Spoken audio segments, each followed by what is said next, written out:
Okay, so just these are going now. Okay, so that's fine.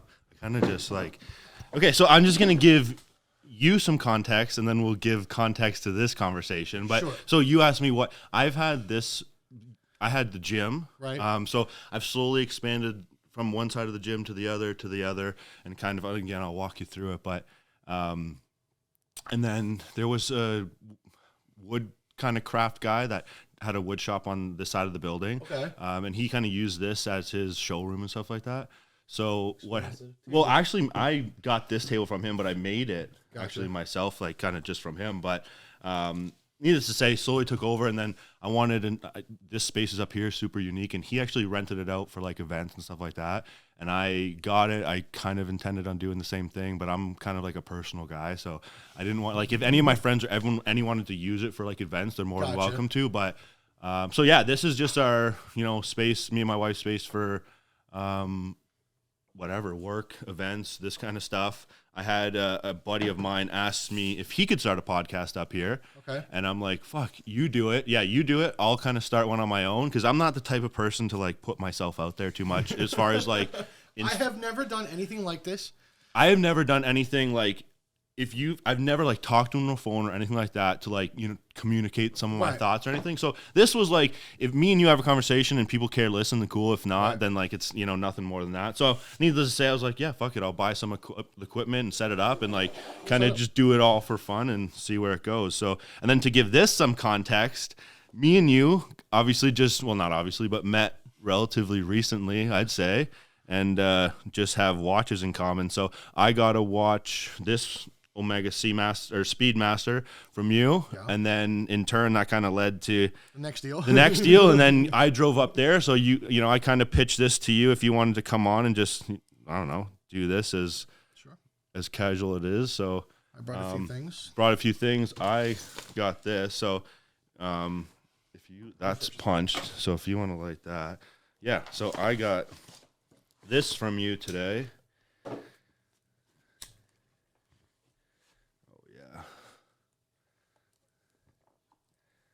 Clean.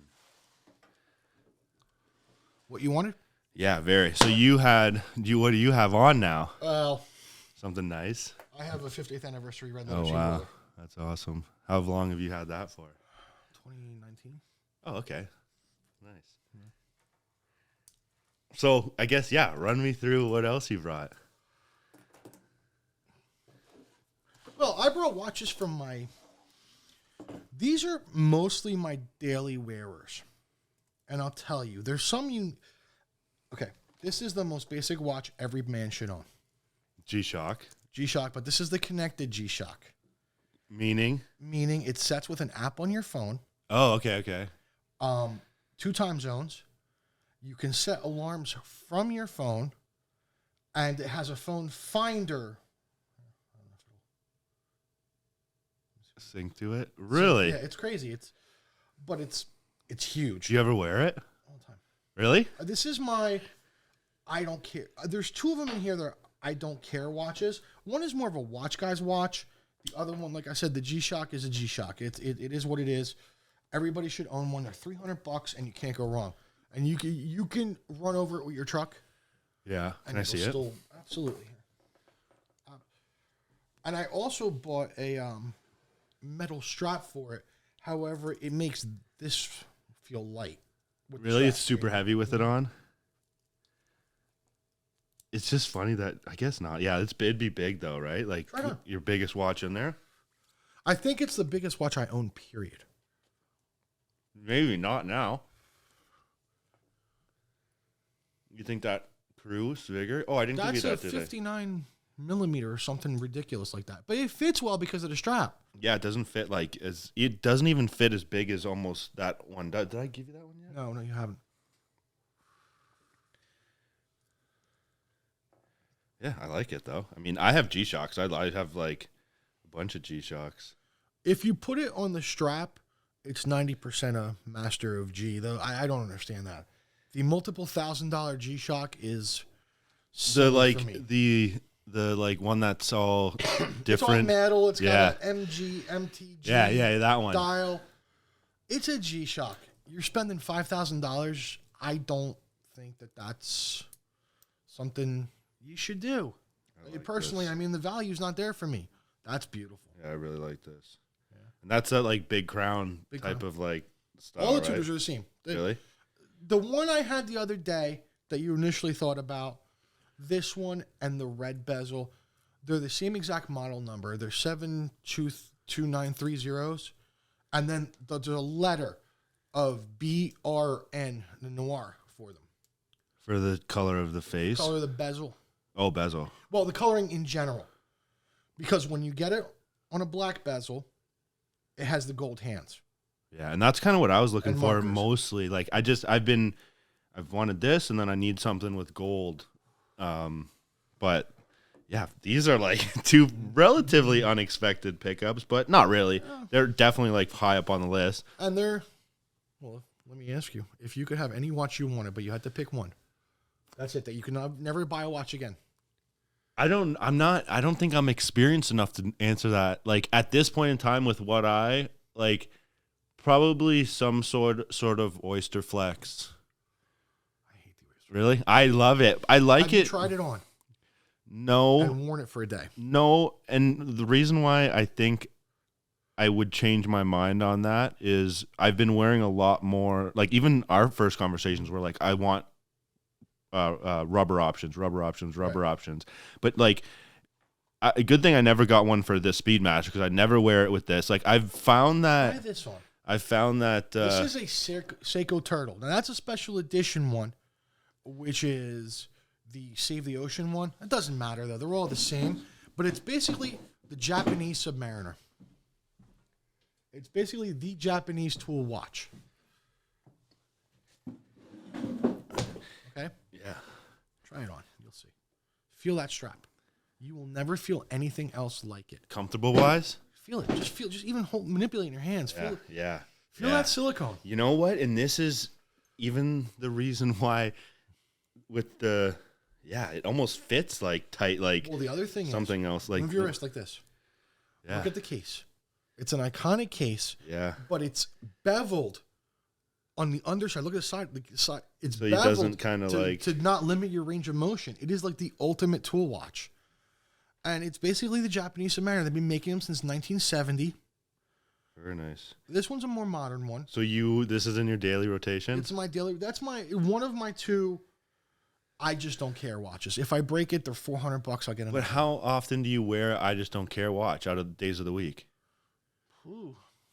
Honestly, it depends on what I'm doing. I tend to wear my fancier watches around the house. I know this is probably silly, but I don't tend to leave the house with them as often for multiple reasons. Number one, if I'm doing something, if I'm working out in the yard, or if I'm doing I don't want to break one. So it's about breaking? Breaking, and there's a little bit, I think there's becoming a heightened sense of security as far as that with everything I'm hearing. Like, okay, so I don't know how much do you get that sense more in the States than here? I'm armed in the States. But still, like, like, I hear that a lot, but I don't, like, maybe I'm not in that realm to, like, feel that. Either of us are, but what I'm hearing more and more of isn't so much people getting rolled for their watches on the street. I'm hearing from a lot of people in the groups of deals gone wrong. Or, like, bringing, Some guy got a Submariner taken away from him. So you just got to do You got bear sprayed during the deal. And he took a Submariner. It's on the forums. And it's just sad. It's like... So what do you just, like, start only dealing, like, then really doing your research on who you're dealing with? It's not even that. Like, from a police officer perspective, nothing else. Like I told you, and you're the one exception because that Tim's was closed. Otherwise, you'd be like, no, Come inside. Yeah. Have a seat. Yeah. Which I totally get. Come inside, have a seat. I'll buy you a cup of coffee. Yeah. We'll sit down. We'll do this all day long. Mm-hmm. But it takes a big set to pull something in a Tim's. With cameras for rolling, sure. with people there, everything else. Yeah. I don't meet random people, random places. I don't go to their house. I don't want anybody coming to my house. Yeah. That's why even when you asked what watches you should bring here, I was like, oh, I could, like, there's probably a sense of, like, you not knowing what you're, like, there could be. I was thinking to myself that there could be that hesitation to like bring fucking $200,000 worth of watches in, Yeah. obviously that's like. And there was. I'm not gonna lie. There was, and that's why I was kind of like, I'll bring some stuff I've had over the years. Yeah. And we'll start there. Yeah. I mean, you want to keep this going another day to get more comfortable with each other. I'd be glad to bring some more stuff. I mean, I don't have anything crazy. I don't have the 6-figure watches. I have a few Rolexes, like I told you, and I have a lot of stuff. I like watches that are interesting. This right here. This is the first watch, and it's on a leather strap right now, but it came on rubber. The first watch is a Breitling Super Ocean, the original Steelfish Super Ocean. They're nice. I don't know why I have that like preconceived. Maybe the original Steelfish Super Ocean. Even this is when heavy. Breitling was better. I hate to say it, but Breitling has cheapened over the years. Look at that. It's a 2,000 meter water resistance, COSC certified. The new ones are 500 meters. Now, doesn't even come close. Yeah. You're going to tell me that I'm just geeking out on specs. Well, yeah and no. I mean, when you see a third of the spec, it's 500 meters down.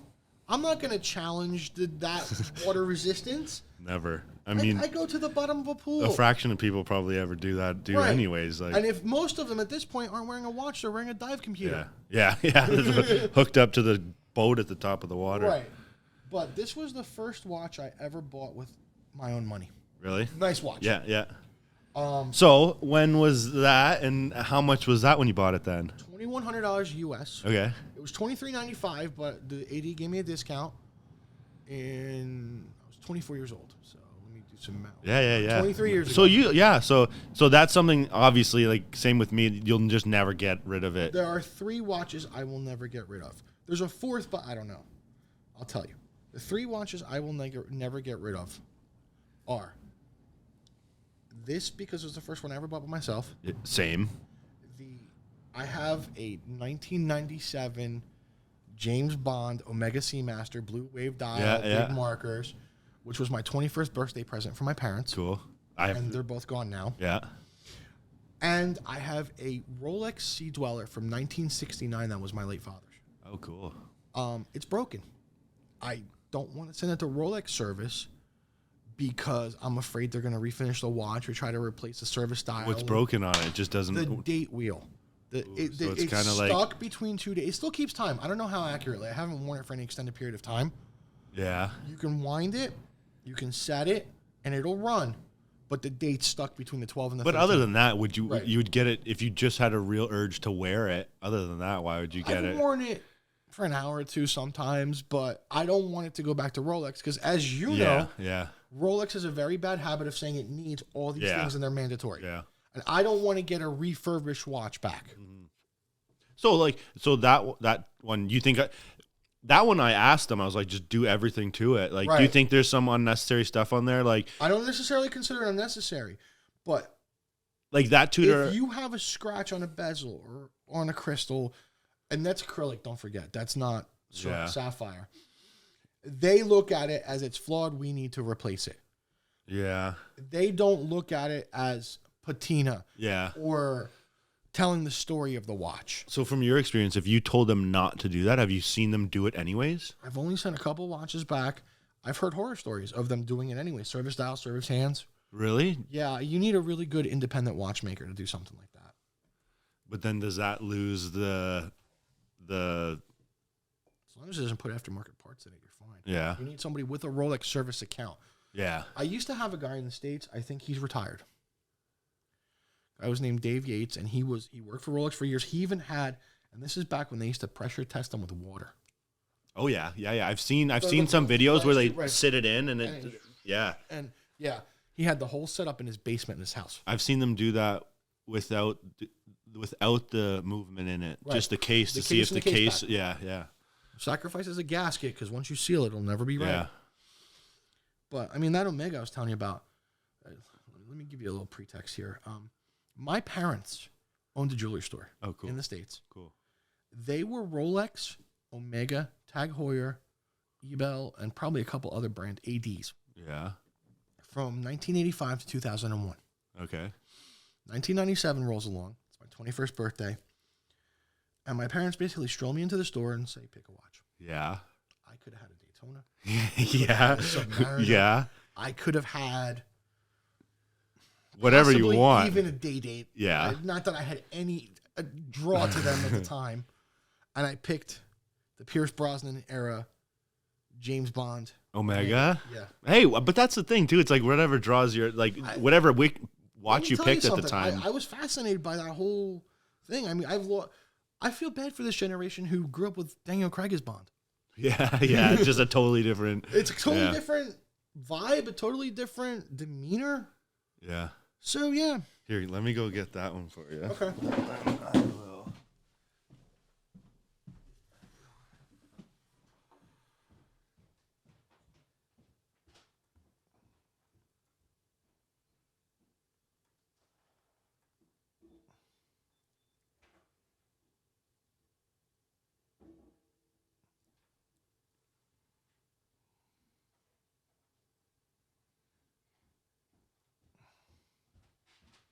So, I want to get a better look at the swatches. I heard a very famous. Is that a Hamilton pan you open there? This is. I was gonna ask you something about this one. So this is. Yeah, that's the very first one I bought. Right, that Formula One. Mm-hmm. Do you think what do people think about that? Like nicks like this on the eye. Just leave that. Where? Show me again. Like you. Right here on the bezel? No, on the Cyclops? Yeah. You can feel it. I wouldn't replace the crystal. What year is this? It's 21. I'd almost send it back under warranty. Really? If you don't care, yeah. I mean, or just wait it out some more because it's not like Either that. way. So I'll tell you a story about that this is one. a well-worn watch for being a few months old. Yes, it is. And that's why. So I kind of dug into this. So this was I turned 30 right in October. Oh, okay. So I went in there all year last year. I was like, I by the end of this year, from business wise, like I had I want my goal is to just go in and be able to buy my first, buy a Rolex or get a Rolex, whether it's from an AD or not. So I obviously being somewhat new into this, I was like, chances are slim to none that I'll be able to walk in and get anything. Right. So you also came up in a different time. Like this Rolex mania is kind of frustrating. But so I walked in on the day on my 30th, and I was like, maybe that'll play some luck in it. I walked in, and they had that date just black, and another. They had the Wimbledon with some like diamonds on it. I don't like. And I was like, at that point, I just couldn't because it was kind of out of my range and everything, and. So I walked in on my 30th, and luckily they had it there, and obviously I grabbed it. Yeah, I was like, how long ago was this? Months, you said. It was October. DJs are even getting hard to come by now. Well, even I asked to get another one, and they're like, Give us probably typical, couple years type of thing, but. Couple years on DJs? I don't know. I think it's probably like you said. You got to break the ice, do this and do that, and then since then I've bought my wife one. I've bought. Ladies' pieces are easy. Not Rolex, just because they don't have. Since I went in, so I went in October, and I went back actually right before or right after Christmas, January, to buy her. I ended up giving her a Hamilton. Right. That's funny. But, I just gave my wife one. Yeah. It's actually a lot like this one. I gave my wife. She loves rose gold. Yeah. And I can't really stretch for a solid rose gold piece. Yeah. So it's a couple years old. It's a Hamilton khaki navy GMT. Okay. It's on rubber. Yeah. Rose gold. Automatic. It's got Google it if you have some time. It's got a GMT function where it looks like an old radio. Remember the old radios, the shortwave radios that had the different cities? Yeah. It has that in the dial where when you spin the GMT, it shows you the biggest city. No way. And it's a new watch? It's relatively new, yeah, at least in the last couple of years. Hold on, what's that one? Hamilton khaki navy GMT.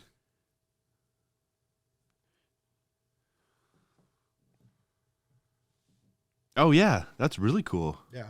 That's the one my wife has. That's honestly minus that, and then just this a steel bracelet is like the one you I can got get it her. on steel, I believe. Like it's almost not like one thing. Do you wear dates on most of your watches? Most of my watches have dates. This one, like wearing that date just all the time. I've gone a couple times to check the date, like, and it's not there. I have very few that do not have a date. Yeah, that's why even this one. That's why I brought up the Pelagos, because it has date on it. So does the steel and gold one of them. Yeah, I know. Yeah, I just got that. Yeah. So it'll be. Can I tell you something? I'm torn on the steel and gold. I thought I'd love it more than I actually do. I think the gold portion of it makes it less of a tool watch, less of a watch you're willing to wear every day. Really? Because the gold's softer. Yeah. And don't forget, on a Tudor, the end link portion gold, this piece is solid, but the links are capped. They're not solid through and through. Yeah. So you got maybe a millimeter or two of gold. Yeah. And it makes it a little bit fragile, in my opinion. Like, gold is soft. Yeah. It has a date. I like that. The thing that's kind of thrown me off about it is the fact that it's all matte. Yeah. Really? And it just plays a little trick on your, or like, yeah, I mean, like, one way or another. Bronze? What is it? Because it's matte. Like any two-tone watch I've ever seen, the center links that are gold are polished. Do you like the bronze? Anything bronze? Because Tudor has a bunch of bronze options too, right? I'm not a fan. Really? I just, as you see, I have nothing like two-tone. Actually, speaking of gold, I know this was the very first watch that I got as, I might even been like grade 8 graduation. Oh my Lord. Okay. So I'll put this out to you, and then if we can, like, I need to find links for this. What is it? Seiko? Yeah. I mean, it's like at the time it was probably, trying to find links for this is going to be a challenge. I know. I'm a member in a couple Seiko groups. Basically, I know a jeweler here, and he said your best option would just buy the same watch for like, $100. a couple hundred, $100, and then Steal just them. take a link from it. And that's what I would do. But I'll call HQCovo. yeah, and if you can, even if another like, but that was the very, very, that was my gifted watch as a kid, and like, I have a funny story for you. I just found it the other day. I'll send you some pictures if you want to put some context to it. I don't have them with me. My very first watch, I was 6 years old, and my parents walked me into a department store. This is when I lived in Charleston, South Carolina. And I bought, I think it was made by Timex. I recently tried to buy one on eBay for my daughter, but let me see if I can find one on eBay to show you. It was you can size this. about. Do you have stuff with you? I don't have a screwdriver with me, no. But I it do. screws. It screws. Yeah, I'll send Pretty it for you. easy. Yeah, it screws. Oh yeah. Okay. Rolex style. Okay. Perfect. I think I Probably need one out, maybe two. I moved the micro all the way in for you when I put the bracelet back on. Here it is. Oh my God, I should buy one right now. Actually, matter of fact, I am going to buy this. Place bid. This is the red version, but this little Snoopy that's cool. watch with the Snoopy Yeah. hands was my first watch. This one's from 1958, but they sold them all through the 70s and 80s. So what? You don't know where your first one is? I have my first one. I don't have the strap. Oh. But, I mean, it's literally this, a little bit bigger than a dime. It's a child's watch. Yeah, really. Yeah. Still, though, again, it's not about that. Like, That's where it all started. even, you know what's funny? Even this one, like, I don't have a gold watch, but, like, this is, for being, like, what it is, I would still wear this watch, you know, like, looking to look nice on my wrist, like this Seiko. Matter of fact, I'm buying it right now. Let's see. You got a minute left on eBay. That's funny. $12. So what got you? I mean, jewelry. I mean, you just kind of always been into it. Well, no. I'll be honest with you. I wasn't always into it. I started getting into it, and it's very funny that you brought up your 30th birthday. Yeah. I bought my first Rolex on my 30th birthday too. No kidding. What was it? 16 6/10 Submariner. Oh, cool. Just walked right in and bought it. At the time, it didn't matter. Yeah. I'm going to be 46, so Yeah. I have a little bit of 15, 16. But still, only that difference from then. Like, imagine what it's going to be for like 2015. You could walk in and buy anything you wanted. Really? So it's that new. It's not. I guess The that's still the hype, the craze. Really started in 2016. It really started when the ceramic bezel started taking off. Yeah, like you could buy anything at a discount. I still have in I was 30 in 2006, I still have the original brochure. You still have that watch? I do, but with a twist. It now belongs to my wife. Okay, I gave it to her as an engagement present, and we did something to it that I think we've both regretted since. She put a diamond bezel on it. Oh, I thought you could say you engraved the back. No. Really? No, she put a diamond bezel on it. I still have the original bezel. I don't know how feasible it is to return to take the diamond bezel That, off. though, in itself, you're never going to get rid of, would you? No, Ever even anyway? So it's not like It was my first Rolex. It became her first Rolex. I gave it to my wife as an engagement present because I had gotten, by that point, a deep sea. Yeah. And I like the bigger watches. Yeah. So, eBay notification. Let's see. You get it? Did we win this for our... I'm the highest bidder. 9 minutes, 40 seconds. Wait. So do you think, does this compare durability wise? Like, To what? I mean, like a sub? I think it's stronger, tougher. Really? Yeah. Personally. So, Listen, and I said this the other day. These things punch way above their weight class. Yeah. Especially with the new in-house movement, which is basically a modified 3135 Rolex. It's got the same power reserve. Yeah, yeah. These things punch way above their weight class. I think sub durability-wise, I think it's a better built watch. Yeah. I mean, the sub is daintier. Yeah. For lack of a better When you term, have it on your wrist and it's kind of just... The 41s are a little bit better. I don't own a 41, but I have tried them on. I'm really excited to have this. If you like thick wrist presence, the sub's thinner, significantly. Really? Yeah. I don't... Thickness, like, I really like this because it's a little bit like, I guess I'm wearing that, so it's not like... Right. The subs... But you can tell, like, I bought this watch to wear it. Like, most of my watches, if, unless something... I just got offered a watch yesterday. I got offered a 2007 GMT Master 2. Black dial, green GMT hand. I think the guy wants a little bit too much for it. But the craze is real, man. Yeah. Do you think you think it'll circle back around where it's like stuff's on the shelves and ADs again? Not anytime soon. I've talked to numerous ADs. I have relationships with numerous ADs. They've basically told me that they're at a point where they have pre-sold every watch they will get for the next 5 years. Yeah, I believe it. I think that I'd rather it remain that way. No? Yes and no. Some of these prices are getting a little ridiculous. But but if you have enough, like, kind of in or something like that, like, it's ridiculous for who's willing, like you said with this, who's willing to pay for that price. But if you're... I mean, these watches have stopped being watches. I think they're treated as commodities, as investments now. Yeah. Well, that's all you see now is, like, Rolexes, mainly Rolexes. Like, I know, saying they're the better investments than anything else, and it's like that's honestly what made this really easy because you walk out and it's worth more than what you paid for it. Like, and you wear the shit out of it, and it's still worth more than what you paid for it. Absolutely. So every single one of my Rolexes, if I was to liquidate them now, would be profitable. Yeah. Unless you break it or something, right? Even like, if you do, send it back. Yeah, that's right. Send it back. It'll fix anything, man. Is there any Rolexes that don't? Like, not really, some vintage stuff? Vintage is a completely different ballgame. They're still inflated. Yeah. And this is the third watch I was telling you, or fourth watch, I should say, that I probably wouldn't consider selling. My late mother had a 26 millimeter lady. Yeah. Solid gold president, but the women's version does not have a day on it. Okay. Only a date.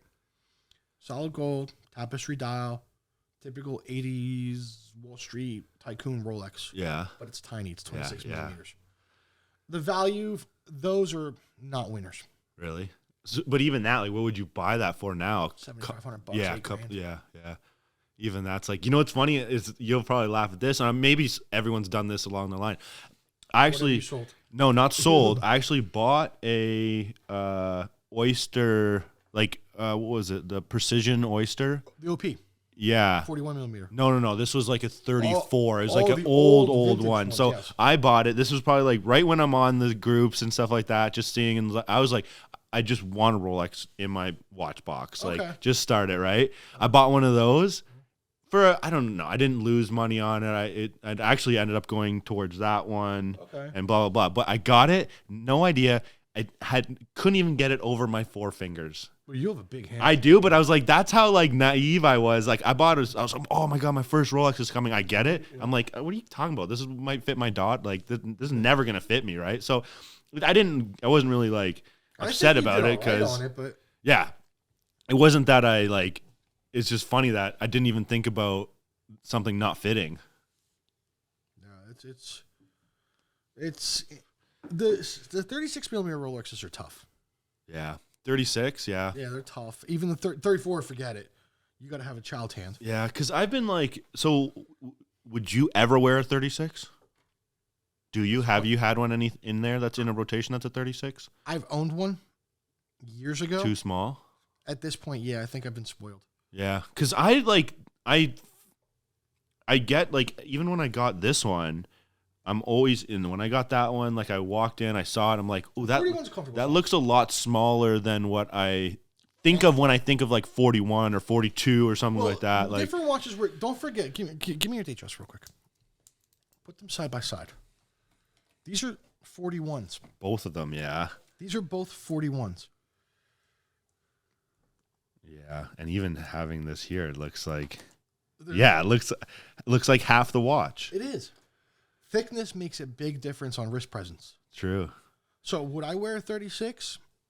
Probably not, no. Because you can get them for good prices and coming up quick. Really? And ones that are like good too. See, here's the thing. You have to understand, I think we're in the I'm really happy with even top just this 90th percentile of wrist size and hand size.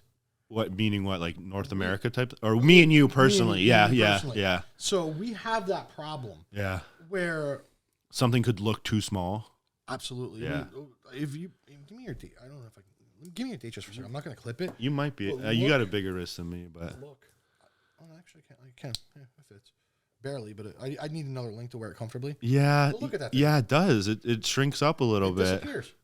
So definitely a 36 on you. Like that's why I want to get a 36 just on my wrist just to see if it's not to ever don't. So that's it. Right, don't entertain them. Let me tell you something. If you want it for investment value, if you can get a good deal on it, yeah, go ahead. If you want to give it to your kids, go ahead.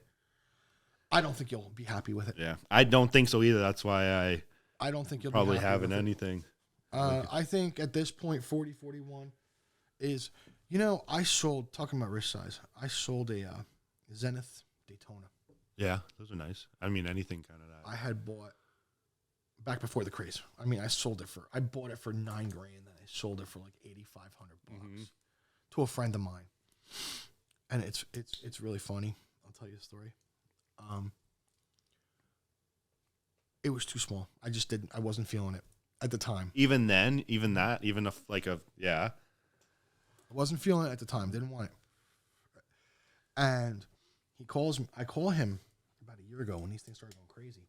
I'm like, hey, you still have that Daytona I sold you? He goes, I sold it 2 weeks ago. I traded it in on a James Cameron Sea Dweller. Right? And I'm like, okay, that's fine. What'd they give you for it? They stole this watch from him. Really? Well, yeah, no. If you gave it to him, then I mean, well, what I mean by this is this: with the gray market going at the time, Zenith Daytonas are bringing $15,000 to $20,000. Yeah, they gave him $6,200 for the watch. Yeah, and he was happy because he paid $85 10 years ago. Yeah, but he had no clue the state of the market. And I think that's where a lot of these watches come from. These watch groups are a little difficult because it's 75% of it is dealers or wannabe dealers. Yeah. And listen, we're all kind of wannabe dealers at some point. I do it as a hobby, you know this. Mm-hmm. But it's basically they do one of two things. They either get a consumer who has a watch and they try to lowball each other to see who can get it cheapest and flip it. Yeah. That's the thing, probably just the same group too, right? Like, yeah. So yeah. I've seen the same watch come and go 10 times. Sure. But to consumers, it's a lot harder to sell watches.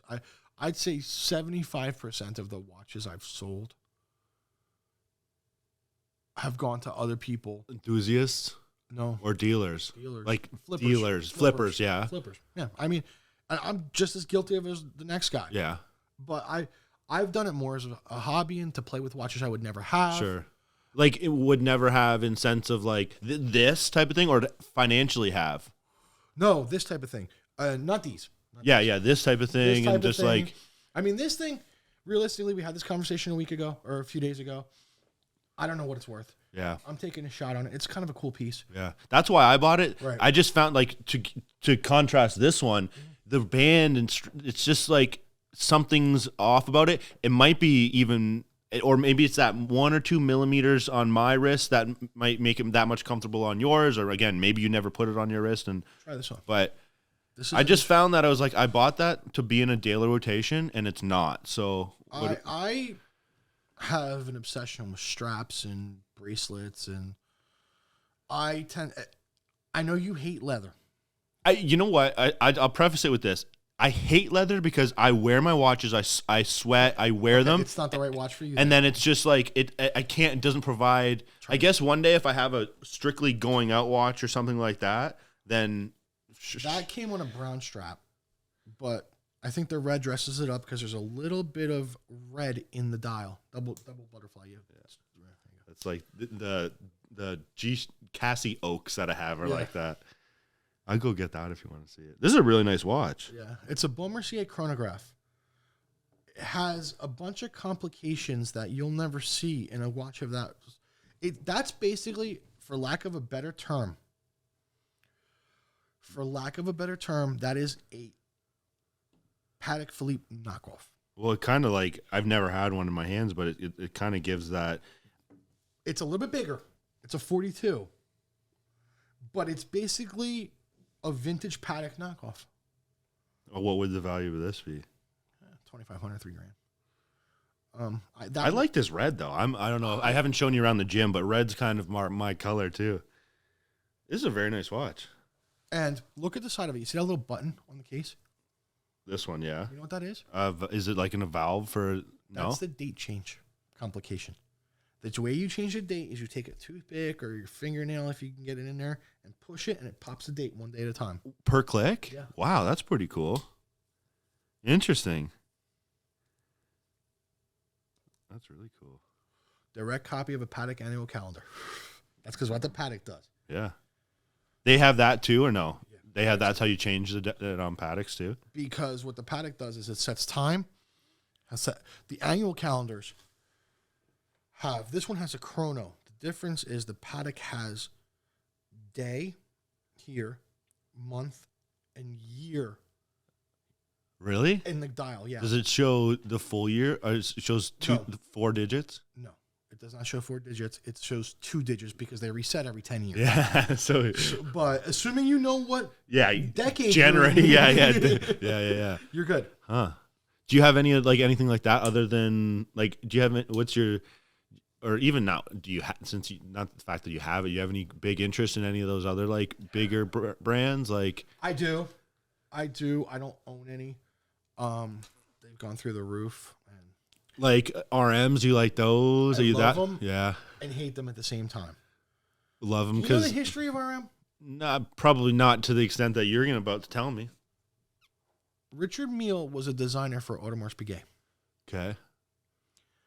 And this is at a time in the 70s when they were trying to move away from that hexagonal setup they have, the Royal kind of what they are though. Right. Yeah. And they weren't trying to move away, but he was trying to make this rectangular watch. Yeah. For them. Yeah. And they made a couple prototypes, and that was the end of it. The marketing team just shot it down. And he's just like low key is like, okay, I'm gonna take this mile on that. And what he did was, they're designed for athletes. How he became famous is crazy. Yeah, well, I can know that from basically. I'm sure like a lot of the models are specifically named after athletes. They're not. Every RM doesn't have an actual name. They're RM-03, 04, 05, but they were made to endure the G-Shock forces of professional athletes wearing them. Yeah. And to prove that point, he would give them. And just say wear them and beat the shit out of them. Bubba Watson, the classic white golfer. A golf swing will kill a watch like that. Yeah, but so it's funny, but because I bought this, just golf related, I bought this. Right. and I had a tea time at 10 o'clock. I was there at 9. I'm like, I walked out. I was like, hey, I can wear this golfing, right? And they're like, you wear it doing whatever. No, so don't wear this golfing. I've heard that it hurts mechanical watches. I've heard stories. Now, listen, I don't know your swing. I don't know if you can hit a ball like Bubba Watson can hit a ball, but probably not. But like, I'm a decent, long, heavy swing golfer for sure. So, I mean, it's not the best thing for them. So mechanical in general. So what would I wear out of here? What would I wear out of here golfing? These three even. None. They're all kind of in the same category. They're all in the same boat. So get my G-Shock on when I go golfing. Pretty much. But I want to wear something nice. I know, because the golfing is more of a societal activity than an athletic activity. Kind of, yeah, for sure. Like depending, 50% of the time at least it is. Right, and I mean that's another. So is there any you'd go? Quartz. At Quartz, yeah. Wear this one. Yeah. Yeah. We won't break it. This is a watch I picked up a long time ago. It's a Raymond Weil Freelancer. It's supposed to be a pilot's watch. I had long forgotten it in the watch box, and I took it out one day and I looked at it, and I was like, "This is a nice watch," but I hated the bracelet. Yeah, like that, or the bracelet. No, the bracelet. Yeah. And the reason I hated the bracelet was the simple fact that it was very 90s Tag Heuer, rounded. Yeah. It just dated the heck out of the watch. Yeah. So I started looking around, and this is a Bark and Jack NATO. I don't know if you ever played with NATO straps. This one came on NATO, actually. Feel this NATO strap. Fuck. Yeah, that's like this. It's actually a lot like what came on there. But so then this is comfortable to wear, and it's a little rough at first until you get used to it. But it took a watch that I would never wear and revived it. And it's another $400 watch. Like that's probably worth $400 or $500 now. It was $1,500 new. But the red just gives it a different wrist presence. Like, yeah, it is. You're right though. It's like even the red with the accents, and like, again, I'm obviously. I see you're a red strap fan too, but I'm a big red strap fan, and not only red. Like I would put this on an electric blue strap. Yeah, something that makes sense on it. But it revived a watch that I would probably never wear again. Yeah, yeah, and again, to preface it, that like I agree. As you can tell, like I have no hesitation. So that's the one that originally came on it, and like even these, I bought 2 more bands. This I'm like, I'm almost at 50% in pulling the trigger on getting Jubilee from Rolex. How much is it? It's like $2,500. So it's like, I would try it. I mean, have you tried the Jubilee Model 1? No. Where am I going to try? You got to run it. They have exhibition models now. That's the new thing in a Rolex AD, at least in the States. Hold on. In the last 3 months, they have full cases now. No, these guys. They say for exhibition. Yeah, only. I've seen a bunch of people like, oh, it's full, and then they walk in and none of them are for sale. But no, Nash here, nothing. They have, again, I went in October. I went back in. The lady I have there is, I think we have a decent, like, I don't think she'd be bullshitting me, but she said there was still nothing on the shelf when I went back in January to pick up that Hamilton. And she said this was the last Rolex, other than the ladies, that was on the shelf since October. I'll tell you why. I don't know if I should discuss this in public, but I think they're bundling. And just flipping them off somewhere else? They're going out the back door. Rolex has not stopped production or allocation. But what does going out the back door mean? They got a guy who's supplying the gray market. Really? The gray market dealer. They have a trusted relationship with him. And they're telling him, if you want to buy this sub, you're going to buy this date just, you're going to buy this date. Yeah. All of them. This is what you get this month. Yeah, really, eh? And they sell everything at full price with no commitment, no negotiation or attempt at negotiation, no qualms. And then drops a wire the next day. You think that, and then no one like on these lists are even getting them, or they'll just filter them in there here and there? I think they'll throw a crumb here and there to keep a good retail customer. Yeah. Someone that's spending money on other stuff in their store and shit like that. Diamonds or Yeah. Well, that's like I'm kind of playing that game too because I got, I would have walked in and got this one. I bought a couple other I would like buy watches. I would not buy jewelry. I don't like buying jewelry. Luckily, my wife's not a huge jewelry person. I'm not necessarily jewelry. Luckily, I have a jeweler that is good to me and stuff. But I guess it's decent that I think a lot of it's going out the back door because explain this to me then. Explain this to me. You've got the same allocation and the same production. Rolex has not slowed down production. Yeah. Demand is through the roof. And you've got this whole industry of watch flippers and dealers who go on Chrono, go on any group. You can get whatever Rolex you want brand new. You're not going to buy it at retail, but there's no shortage of availability. It's just the prices, depending who's ready to pull the trigger on the... Right. But where are they getting these watches from? Yeah. So that makes me think that it's going to be even again, then those wait lists are only just adding and getting longer and longer and longer and longer and longer. A lot of them have stopped with the wait list. They don't even bother anymore. Really? Or they just say something ridiculous like 5-10 years. Preferred customer list. I was talking to one AD who said that you have to buy a steel sports model, you have to have at least $100,000 in purchase history with us to even be considered. In a way, though, does that not make sense? Isn't that somewhat reasonable, though? Like putting all the backdoor stuff out the side, and like if I was a store, like I don't know. I mean, maybe that's snobby to say like I'd treat my more loyal customers better. Exactly what you're saying, and I agree with you. However, and here's the other thing: I think a lot of the demand is artificial. At the ADs, they're swamped all day long. There's guys out there they call AD hunters. Yeah, they just call, and visit, and everything else, trying to score something because they know it's an instant payday. Yeah. So I think that's a good way of filtering it out. Yeah. Because even when I went for this one, like I was, come in. Not that they don't.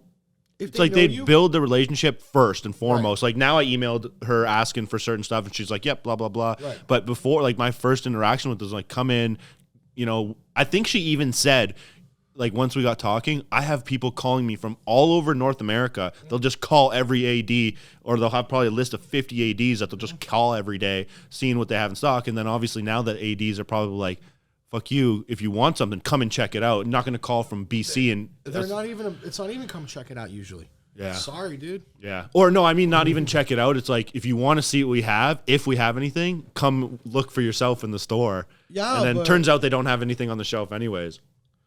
Yeah. I mean, I think there's a lot of time being wasted, but I understand the whole preferred customer model. I'm worried that Rolex is going to go the way of AP. In terms of... You know what AP did, right? I don't know. They got rid of the authorized dealers. There is no longer an AP... So you just buy directly from them AP only? Boutique? Only. And they're only... Invite only. You have to be invited to buy an AP at retail. So what would be the... So... I mean, from me being on the somewhat beginner side of it to you probably being on the more experienced side of it, what would be the benefit or the down draw to that? Even I'm just Rolex is controlling the supply at that point. Yeah. Like who gets hurt the most if they only? These are dead. They don't exist. Their business model's gone. So do we really care about that too much? Well, do we care? If you have an in, you probably care. If you have an in, you care. Because that's up in smoke. If you have, the other thing is, I want to get this fitted so I can put it on my wrist. Go get your screwdrivers. I'll do it for you. Do we care? I think we care because I think it becomes very impersonal. Yeah, it's just more of a status thing like that, or like.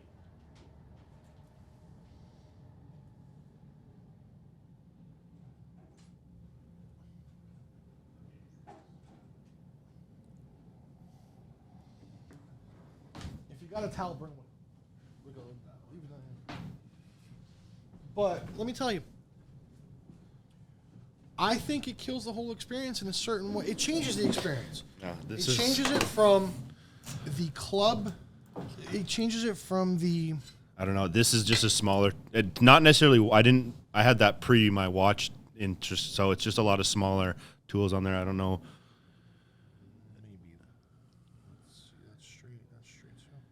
You know which one I think will fit? It's a 1.4 millimeter. It's a red. If you have a watchmaker's kit, it's the red. No, I don't. That's why I was asking you if I should. Let's see what I can do here. This one's a Phillips head, right? Because I don't even think I have more heads in there. This was just like an cheap Amazon thing. They didn't give you a flat. In here, no. That's insane. I know. Because it's like all I use, really. Like, or I don't know. Maybe there was at one point. Are these the case opener things? Yeah. Don't try to use this case opener. You'll break something. Oh, I'm not going to use anything other than that screwdriver or that. I think you actually have the one that I was going to suggest. It won't see. Give me the handle for that. So yeah, what makes you think that? Just like experience and kind of. I'm seeing what the AP has done and what it's done for them. They've turned their watches into More? that club with the bouncer out front that everybody wants to get into, but you need to know somebody. Yeah. And Is that the right? it did it. Okay. Just so I know for. I don't know if it's the right one, but it did it. I know. Is there good watch kits? Like watch? What do you? Bergeron. I told you this already. Buy everything you need from Bergeron. Don't buy what you don't need. So just buy tool. Buy tool. Buy one screwdriver set. Okay. And if you want a spring pin remover, buy that. What else are you gonna do? Yeah. No, that's pretty You're much not it, right? Yeah. Like the spring pin, I didn't want to mess with too much. On this, I actually bought There's a secret to this. the rubber B Rubber B for what? band for the date just. You don't like it? Well, I was pissed because I guess I wanted to put the deployment clasp on it, but I bought the wrong one. Okay. So it's just like a regular. Still have it? Yeah. Was it fit a date just? Yeah. Or is it? Did you buy the right one for the No, it's a date just. It's just I'll go get it. It's color? Black. black. Yeah. And I want the deployment clasp. Like it's weird. Right? What, oh, you have the buckle one? Yeah. Oh. Okay.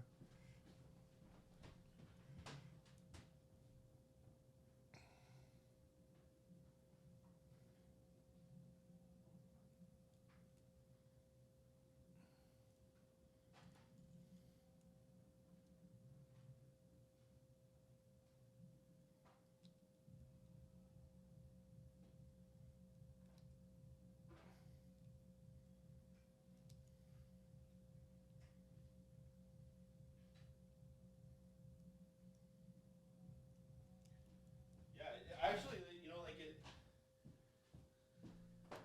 You know, one of the funniest things I heard a longtime paddock collector. Try this on before I screw it down all the way. What bracelet is that? This is a fake one.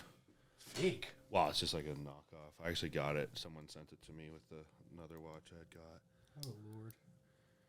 20 mil? I need 20 one more. You need one more? Yeah, Micro's in all the way. I need one more. All right. That's yeah. This is an old school Submariner knockoff with that clasp. Really? Yeah. With that, like, The stamped clasp. yeah.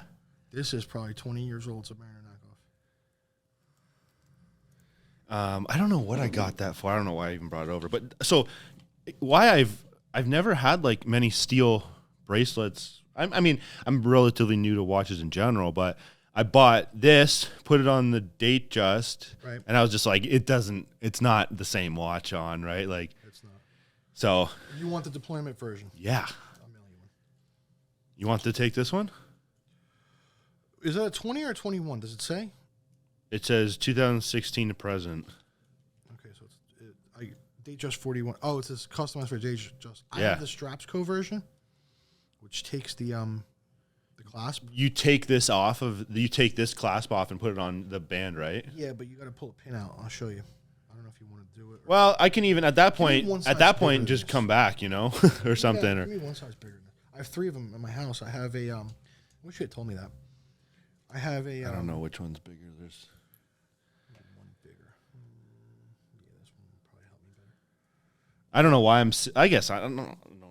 Not to make. I just like the deployment, I understand. It's funny. I just put these links in yesterday. Was it out? Like you probably. I had 3 out of it when I got it, and I'm like, this thing's not going to fit a small child. We may have to adjust the micro on this, but we'll see. I like my watches not snug, but like. You want it tight? Yeah, I like them probably, generally a notch probably tighter than what you do. I want a little play in it. Yeah, I like it. I don't know. Maybe this is where I'm at now. I understand. Let's do this. So this is too big for you. Let's pull another screw out of it. Now, what's crazy is this. Oh, they're all on the other side. Okay, that makes sense. Let's pull one in and I'll start to balance it for you. I keep reminding. Is that a big thing? Do people ever pull too many out of the wrong? Will it offset the watch a little bit on your wrist? Clasp. Yeah, on your where it sits on the like on your wrist. Yeah. It'll offset the clasp. I like to balance them as much as possible. Yeah, I would too. It's like same. Well, I'm sure everyone would. A lot of people don't know what they're doing. Yeah, I guess right. And just plug it off, take it off. That's funny you said that about the. I did not touch that watch, so they put that on wrong. Look at it. The Tudor. Yeah. I'll tell you a secret. Rolex and Tudor. Even if I would have put that on my wrist, I would have saw that. And it just goes to show I didn't even take that out to put it back on my wrist. I tried it on my wrist. Too small? I didn't want to adjust it anymore. I'm going to... Okay, that's that side. Now, micro's in all the way. You want me to see how just that fits? Try this. I think you're still going to want another one out. Yeah, I think normally that if it fits too easy. Yeah. You want another one out? Yeah. Clip it. Yeah, it moves too much. I'm like that. You probably like this though. I do. Yeah. Not that I don't. I don't know. It's up to you. It's your watch. Yeah, I like them. Matter of fact, what's funny is I brought you a little Ziploc bag, so I knew I was going to have to take... I got a couple too, actually. So I knew I was going to have to take a link out of this. All right, one's going to come out here. You see the balance now? Yeah. If I take another one out of here... Yeah, totally. It's going to be off for sure. So, in essence, here's what we're doing here. I'm taking this one out. I never do the one closest to the clasp. For one simple reason. It's the biggest pain in the butt to line it back up again. Come on, these Tudor bands are gigantic. So they don't like to fit in the sizing block. So what's your you got a next personal watch on your list that you want to get? Whether it's like two it's Do I have another next personal watch? Are we in dreamland or reality? I don't know, a little bit of both. Both. Okay, well in reality, I probably want an AP Royal Oak Offshore. Yeah. Yeah. But the problem is, so for that, would you wait and try and find out and fall in place to get in the boutique, or would you just the boutique's killing it? But I'd probably buy one used, honestly. Yeah. I wouldn't pay. You try and all the find money the for right it? price, I'd try to find one for a good price, but I'd probably buy one used. and then Dreamland. Ooh, Dreamland. Probably something crazy. I'm just gonna move this down a little bit. Sorry. Probably like the right paddock. Yeah. Yeah. But it wouldn't be the Dreamland. So like you're wouldn't talking something big then, Paddock. It probably. wouldn't be the paddock everybody thinks. It wouldn't be a Nautilus. I'm not impressed with the Nautilus. The Nautilus is a basic watch. Has one date complication. And they're bringing hundreds and hundreds of thousands of dollars. Yeah, right. That's kind of what throws it off. It's like everything about it's like seems like a perfect watch, and then you just see the. What's so perfect about it? It's nothing special. I don't know. I mean, perfect in the sense of like the same reason I like not to compare them by any means, like a simple date just or like. Let me tell you something. With crazy complications on it or anything like that. But some of the other paddocks have, like I told you, like the annual calendar. That impresses me. That And a they're watch just- can figure out what day. It even knows when it's a leap year. And just switch it. But what's it? Double the price? They're cheaper than the Nautilus. Really? Well, they're probably $100,000 now, Yeah. but it's going to look like this. Yeah. I think it's a sign of me maturing. Because, okay, here's a question for you. And I have my answer mentally prepared in my head. What's your worst watch purchase or a watch purchase you wish you never made? Try that on. We may have to adjust the micro. I'm not sure because I haven't. I don't have that much, like History. Yeah. You know, like I don't even have maybe that.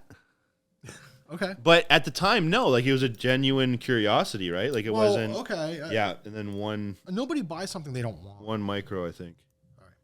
Give me 1 second. I knew we were gonna have to do that. And then I think it's perfect at that point. I think because honestly, I just don't have like that pedigree of watches yet to like. Did I show you that Breitling I own? Yeah, that diamond one. Let me tell you a story with that watch. I was on my honeymoon. I was in Vegas, and I was up. Yeah. Okay. Yeah. So I'm on my honeymoon. It's Vegas. I'm up. I like watches, and at the time, I had just done the diamonds on my wife's Submariner. See, like I gotta get one to match. Kind of. I don't know about to match per se. Yeah. But I was like, do you have a credit card or something? I'll scratch this thing. Something plastic. Actually, how many people do my finger? I got it. Never mind. I got it with my fingernail. Got it with my fingernail. Okay. Always, when you're doing a spring pin, don't use a metal tool. Yeah, I know. Don't even get me started with that. Buddy, again. Yes. Yes, that's good. All right. Here are your extra links. What am I at right now? You're in the middle micro. I know. I'm just trying to see if You want them? You want to adjust it again? I'm just trying to see where my wrist is, swellness wise. That's a different story. So, what do you do with that? I don't know. Literally, I just got it. I just brought it over here because it would sit. You probably have no like. I don't know. What do you do with that? Nothing. Can I tell you what you do with this? Throw it out. That wasn't going to be my answer. What? I don't even have anything to put it on. Like decent. Like even if it's like, what do you do with it? One thing came into my head. Okay, can I be a huge pain in the ass? You want one more? One more, I think. Okay. Wait, hold on. Let me wear it for a few minutes. You're not paying my butt. I'm wondering if this end link will fit that Tudor, so you could wear it as a two-tone watch. This one? No, this one? This on the Tudor you gave me. I don't think it does because I tried it. Did you? I think it's too small. No way. It's probably a 20 millimeter. The lug hole may not line up. I don't remember. You're welcome to take it and try it if you want. I'll give it a try, but that would be an interesting solution. Here, yeah, just last one. Then if that's good. This is easy. Don't worry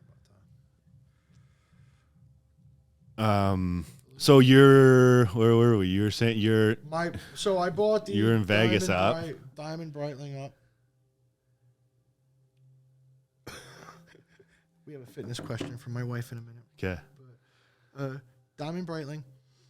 And I actually bought the Breitling. I was up in Vegas. I bought the Breitling.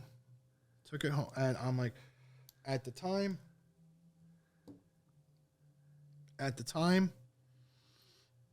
I just bought it because it was shiny. It was on a bracelet. It was big and shiny. Yeah. And I was at a point in my life where I was still kind of in my party phase, hence Vegas. Yeah. Hence everything. And I didn't have the money to buy what I really wanted. And that's a crucial mistake a lot of people make. Yeah. Sacrificing for kind of something. Yeah. I'd rather have something rather than nothing type thing. It's not my finger that's bad. There is some shit. I had it for some. Then I decided, I went to a jeweler in New York City and I put a diamond bezel on it. But I was smart enough to get him to get me a second bezel. Yeah. So that I wouldn't ruin the original bezel. Here's the train. So I have two bezels. It's flying. I have two Yeah. bezels. Come on. Why can't I get to find the micro now? I just got the middle one again. Sorry. But you haven't switched it back. Like, you still have it on there. Yeah, I just kind of give up on the watch. So what? That's your worst kind of most regretful purchase? Yeah, because I own it for way too much compared to what it's worth. Yeah. It's just not me anymore. Yeah, but that's not bad. I mean, like, at the end of the day, up in Vegas, that's your biggest mistake. It's not like... Yeah. I guess it could be worse. I've made worse mistakes selling watches. For too cheap? Not being able to predict the future, yeah. Yeah, but that's like, I mean, if you got fair value at the I did. time, it's like I it's did. everyone's can always kick themselves because they could hold on to it for another 5 years and make another 20 grand or something, I guess. Yeah.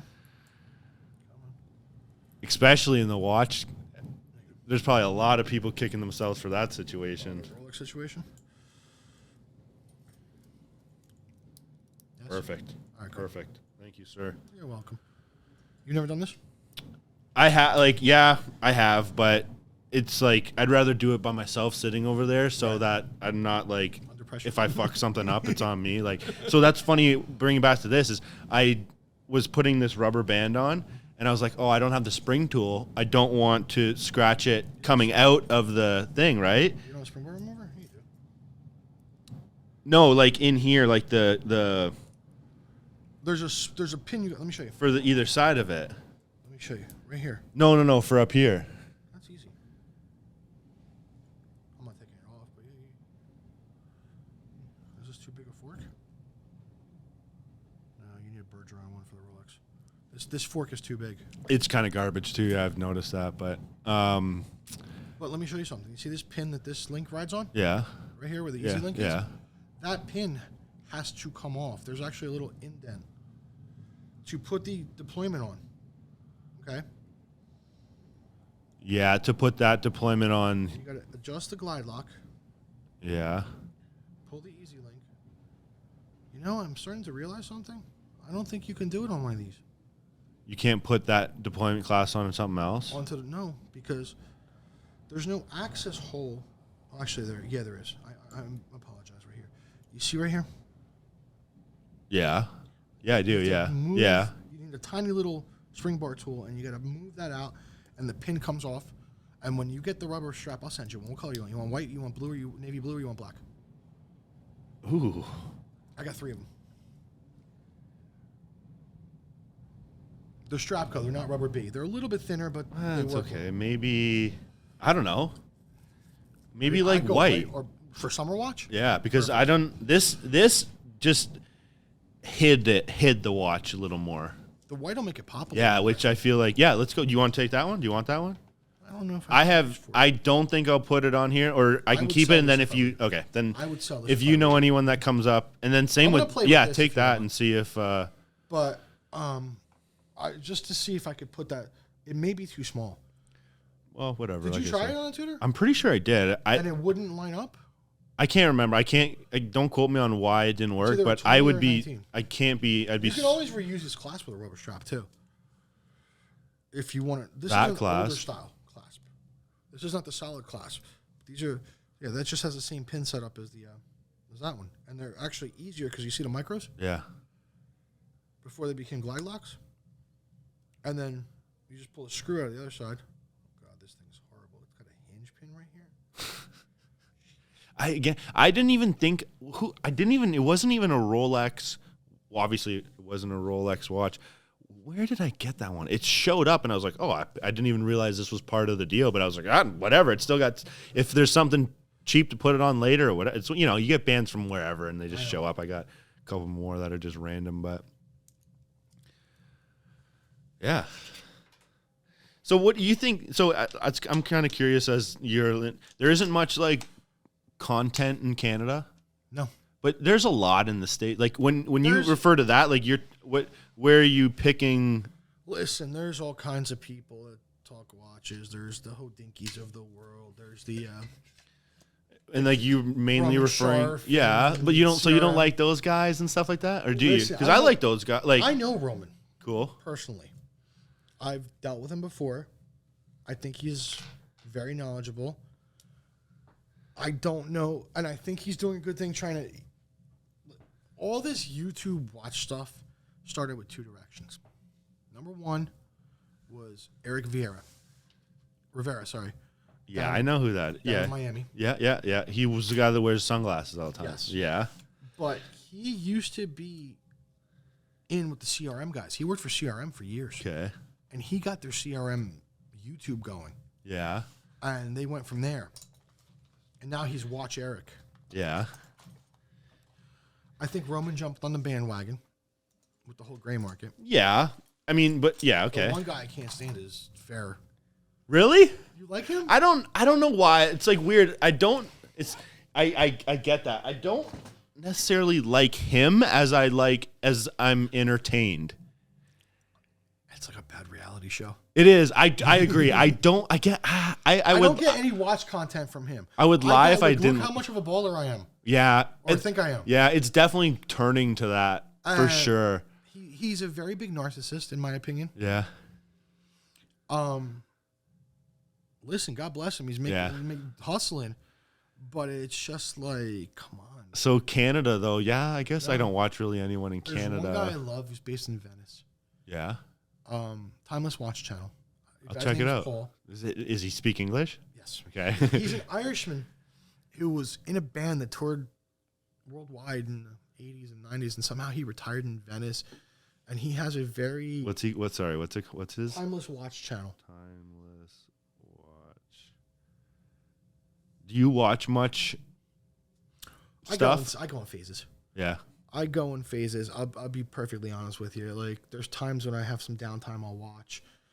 I watch most of the CRM stuff. See, the thing with Farrah is there's basically no watch content. Yeah. It's look how much money I can make. Yeah. Like, he never will sit down with a watch and be like, this is this watch. He'll show you what he's wearing to flex, but... So do you like Anthony more, though? Or not Anthony. Do you like the other guy? Anthony's... Sure. No. Anthony's... Marco? Marco knows his watches. I feel like he's the opposite as Anthony, and then so maybe I don't understand that partnership, to be honest with you. Me neither.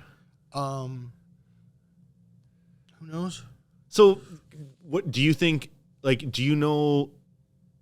Because I would love to be able to like contribute to the Canada side of it, but is it like? Do you know? Do you think we could get 4 guys in here to do what we're doing, type of thing? I'm sure it's possible. I mean, I don't know that.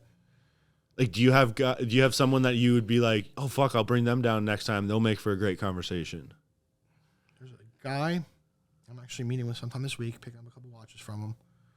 Let me talk to him. His name is Kurt Friends. He's all over the group. Yeah, I with a C, right? It's or is it K? Kurt, K. Okay. I've done one deal with him. I bought a tutor from him. But he's one of the heavy hitters on the group. Heavy hitters meaning heavy hitter watches or volume? Both. Yeah. He's posting 10, 15 watches a week. Yeah. And he has some heavy watches too. He's not as heavy as the other guy, Louis.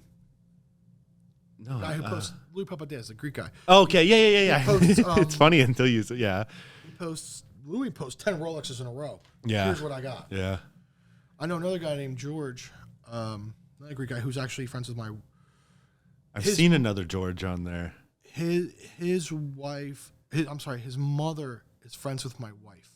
Okay. I've seen a few, but to talk watches, it depends on what we want to do. Do we want to do something like this where we just sit down and talk watches, or it depends on? I don't know that we can do like the whole lifestyle thing they're doing. Because I would be fool. I'd be just fucking Anthony. You know, like even less than, because like I'm not. It would be more of a lifestyle thing versus like I'm not even a flipper really or anything like that. I'm a hobby and like try and not lose money along the line and build your collection with kind of trading up and stuff like that. I think it would if my objective, because so with this I'll circle back to that in general. This podcast is like, again, I had someone want to use my space for the podcast and I was like, oh cool, I'll do mine at the same time. And I don't know if you searched through it at all, but like my guests so far are just friends, like family, guys around here. Luckily with the gym, I have a lot of connections with like just a huge diversity of professions and professional, athletes and stuff like that. It's super easy. This conversation fits into the kind of atmosphere of the podcast because it's just another random, cool, different thing to talk about. So I think I could definitely facilitate something where people or group of people come in and have a cigar and some whiskey and stuff like that and talk. But I think that's how Roman started. Remember the watches and whiskey? Yeah. But even that's like watches and whiskey. The channel. This would be like, even this. I don't know what I'm going to title it or anything like that, but to have a conversation even once a month or every 2 months or every quarter, even if you want to come down and like once a month for you, and I can bring in, maybe like a couple guys in. Yeah. I have some other stuff I can bring down, obviously. Mm-hmm. And just, get, see where it goes. The thing with this podcast is, for me, it's pure fun. I have no expectations. It's right. I can talk, shoot the shit. If we post it, we do. If we don't, even, but there's no expectations. So it's just I'm sure, hopefully you get this even feeling from being here. It's like super casual. There's no like, other than the first couple minutes of just like, then maybe people are nervous, but you create an environment that kind of drops the barriers. I'm not nervous. I've been in a lot of places in my life where sitting in front of a microphone doesn't really intimidate I think it would be cool if we could get like, I think we could possibly do something like that. I mean, I could reach out to a couple guys in the city. You know what would be cool? If we could get from your contacts, I'm trying to think exactly. I don't know the person. Maybe like a watch enthusiast who's more of on the consumer side. So I was going to bring that up we could do ones where like I have a buddy and I was going to ask him, and he's kind of where I was a year and a half, 2 years ago, as far as watches go, just buying his first ones. And I was going to have him bring in just so he could, as a beginner consumer to, partake in the conversation. So we could definitely have two consumers, or a consumer that's like either been in it for a while and still just a consumer, someone who's just getting into it and that's a consumer, or, successful big hitters in like the Canadian, world. And we're still small here. So the big hitters aren't going to come. And I know like a Kurt, like who's on a forum. Yeah. I mean like like the Bobs or the Olivers or the, but they're, anybody who's on TV yelling about how loudly about how much they'll pay you for your Rolex. We're not going to have an enjoyable conversation anyways, right? Like we're on two different wavelengths here. Although my father-in-law, he was on TV. I was on my father-in-law's earlier today, and that guy came on TV, and I was like, look, hon. And my wife was sitting there. I'm like, look, this guy will buy your Rolex. My father goes, you know how much he spends at the casino? Yeah, probably. I believe it. It's crazy. I mean, I have a few watches you might like. Yeah, I mean, I'm an enthusiast, and I find it's just a bonus that, it might tell you something, and except for Rolex and possibly AP at this point, my best advice is to buy them pre-owned. Yeah, totally. Why would you not? Other than probably something like this, if your motivation's to get you higher on the list for a Rolex, right? Right. But again, that's a different ballgame. Yeah, like the only reason I'd go into my AD to buy this is if it's like pushing me a couple steps further to the next, get a bigger box soon. The next call. I know. Or like, some of these don't, like, look at this one. This is my dad gave me to this. This is like the first watch my dad gave to me as a Christmas present. Yeah. I've never worn it even, but it's kind of like, that's cool. It's cool. I guess that'll probably be the next one to get out. Cause after this, it's, is it worth getting out? No, it's not. I mean, get out as far as like maybe replace it with. I have another watch box that's just kind of. I have a few boxes. I have a box. I'll give you. I'll give you a 12-spot box. I bought 4 of them for my shelf, and I've only used 3. Actually, it's funny you say that because I have too many boxes. Do you? It's just because my jeweler. I was like, do you have any winders?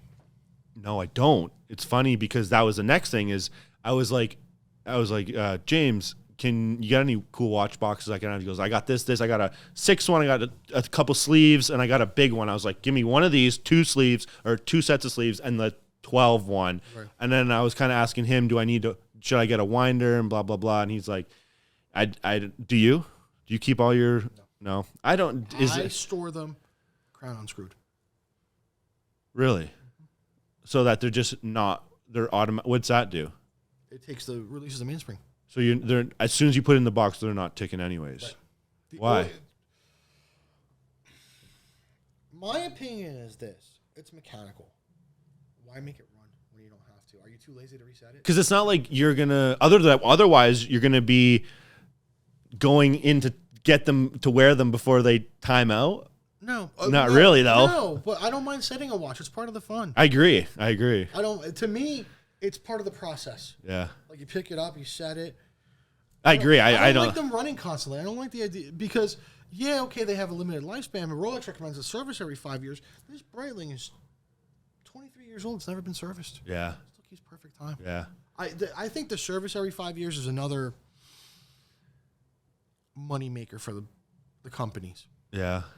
I wouldn't service something unless it breaks. Really? Because that's actually what they told me with this one is they said just bring it back in 10 or 15 years for its service if you need it. Because that's what I was asking about. Like, I said the same thing. I was like, hey, look at how much I've worn this watch. Like, and they're like, oh, no, like, are you kidding me? Like, wear the shit out of that watch if it's a wearing watch for you. And then if at some time down the line, if you want to get a polish or something like that, then go for it. But me neither. Like, I wouldn't send it to Rolex to polish it.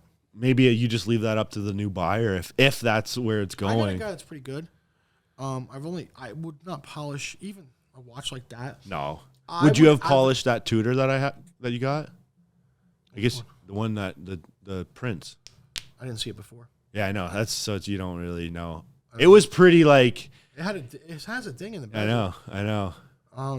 I didn't see it before, so I can't really say. Yeah, it looked haggard. It looks like a new watch compared to what it looked like. So, but you're removing metal, you're unsharpening edges. Yeah, I like the whole unpolished thing. I got offered let me show you a GMT Master 2. I told you. Yeah, that was too much money for it, but occupational hazard, you know. Yeah, basically. Let me see it. Where is it? Do you wear a different watch every day? Or you go kind of just, yeah? Yes and no. Couple days, like you won't wear, when was the last time you wore the same watch for a week straight? Couldn't remember. I'll tell you. No, it's very recent actually. And there's a specific reason for it. I went to the States with my wife. We went to Mississippi and New Orleans, which I was telling you. And I just took the blue bezel Tudor with me, and that's the only thing I took with me. Really? So you were kind of stuck with it in a sense too, though? But I don't like traveling with a lot of watches. I don't like leaving watches in hotel rooms. I don't. Yeah. So usually when I'm traveling, except if I'm traveling to like a place where I'm staying with family, I won't bring much. Just one, or will you bring two? I might bring a beater. Yeah. I might bring like something like if I want to go like diving or if I'm in a pool, maybe a G-Shock, maybe this. Yeah. But I won't. I'm not the guy who travels with rules. Yeah, no. I don't ever. I used to be. Really? I used to be, and I got over it quick. Yeah. I guess depending on how much you travel to and what you're traveling for, I guess, and stuff, like if you're going. I used to fly back and forth between, when I was still living in the States, I used to fly back and forth between Toronto and Jersey for the weekend and bring 3 or 4 watches. Really? Yeah. I had a roll in my bag constantly. That's like, so many people, though, even ask me, like, what do you think of this watch? What do you think of that watch? And it's like, I find the common denominator with watches is like, just do whatever you want. Yeah. You know, like, I like this $1,000 tag as much as I like this $12,000 Rolex. This is funny because I've had numerous debates with people regarding things. I am a watch guy through and through. Like I said, I will wear this just as easily as I will wear this. Yeah. I like watches for what they are. Totally. I'm not the guy who's like all about the brand all the time or this or that. There are people like that. Mm-hmm.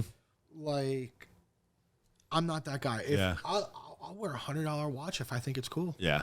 Same. Same. Like, and even. I have no qualms about it. Yeah. I don't do it very often. Yeah. But it just comes down to what you like, and that's what I keep telling people. Is like, what about this? And it's like, I'm really feeling these Tudors. Yeah. As far as, honestly, if I had to do it again for the cost of my Submariner, I'd probably buy one in every color.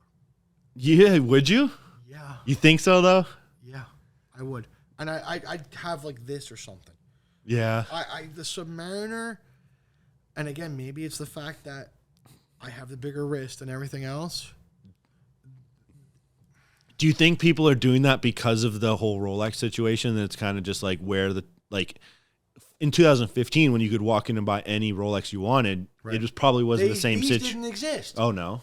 You had the Tudor versions of the Submariners in the same case. So they're like, yeah, really? So people were maybe it was think about it, more comparable even then? Let me tell you something. The Rolexes versus the Tudors. differentiated a long time ago. The Rolex and Tudor were basically cousins until what do I want to say? Probably 2015, 2016. Sure. I'm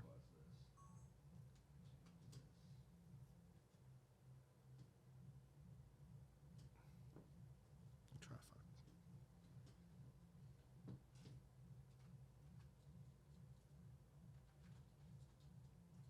Trying to find the right picture here.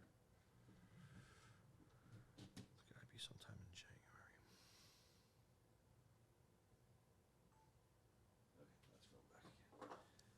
Please hold 1 minute. Trying to find a picture because I do have one that you probably want to see. This is January 20.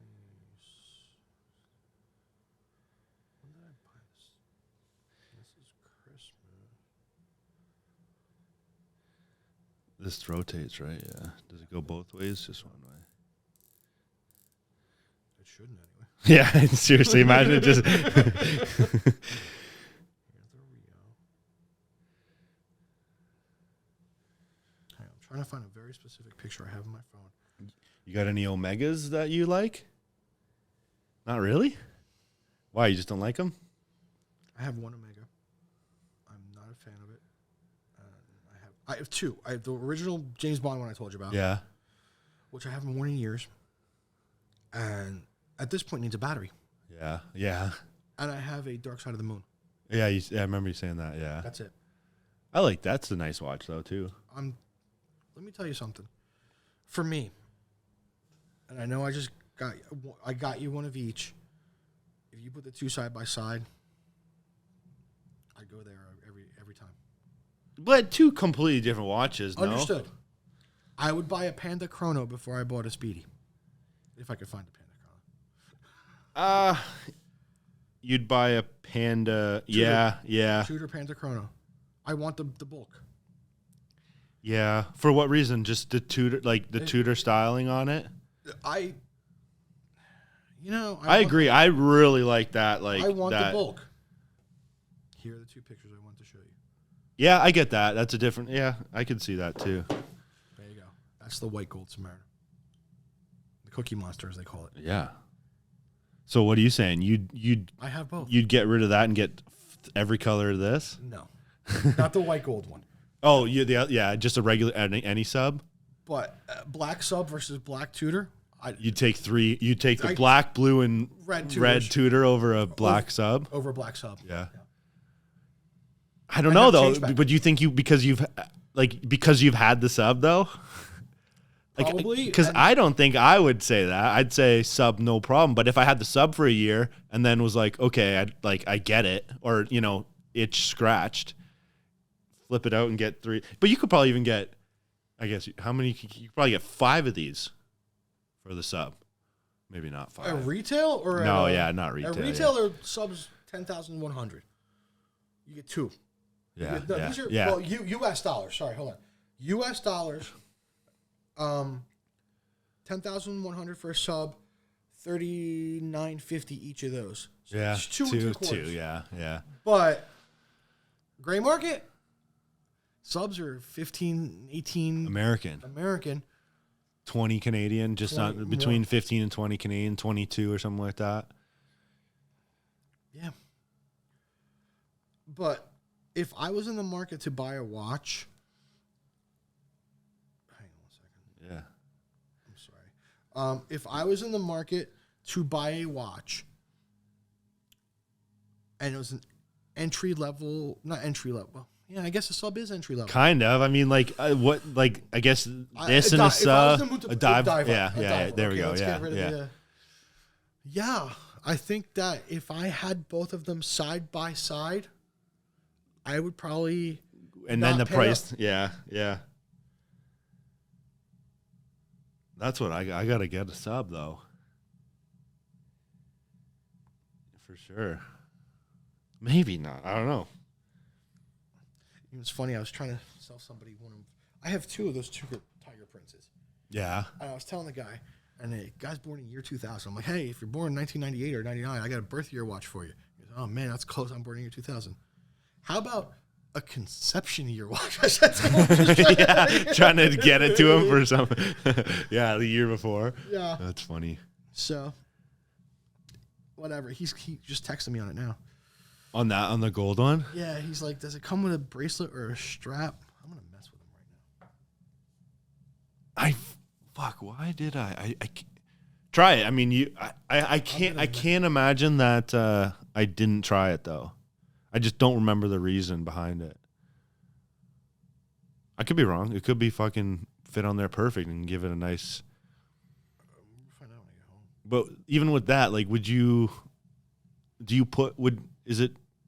type of people would use that bracelet, and how many wouldn't? Just based on the... I'm just curious to see if it fits, because... Yeah. But anything fake, it's like, yeah. It's but you know what, though? Let me tell you doing a disservice. This is doing it a disservice. Yeah. I would have no qualms about swapping the tethered leather for something else leather. Yeah. None. Yeah. Whatsoever. Yeah. And keeping the tethered leather in the Ziploc bag. Yeah. This isn't on the... Most of my stuff's not on the original band. Yeah, but that's true. Like, it's still not trying to... It's still different than... That's like buying this and putting it on this. You could buy... Let me tell you, what's the difference, except for the crown and the class? What's the difference between buying this and buying the Strapco $100 knockoff version of this? I don't know. The marking? I guess, because it's like, I don't know. It's like, it's your pride, I guess, a little bit behind it that you like. I'd put this on this all day long, proud wearing it. And if that fit and looked like an awesome watch on here, I'd still wouldn't do it because I just know what it is, you know? The other problem is the weight. Yeah. Yeah, it's going to feel all weird anyways. Well, no, it won't, because it's stainless. It won't feel like it's supposed to. Yeah, that's what I mean. It doesn't have the gold weight. Yeah. So it's going to feel, yeah. But I'm just going to mess with him. But, you know, like, that's why I'm... You think I'd have any luck finding a Jubilee bracelet on any of those groups cheaper than AD? No.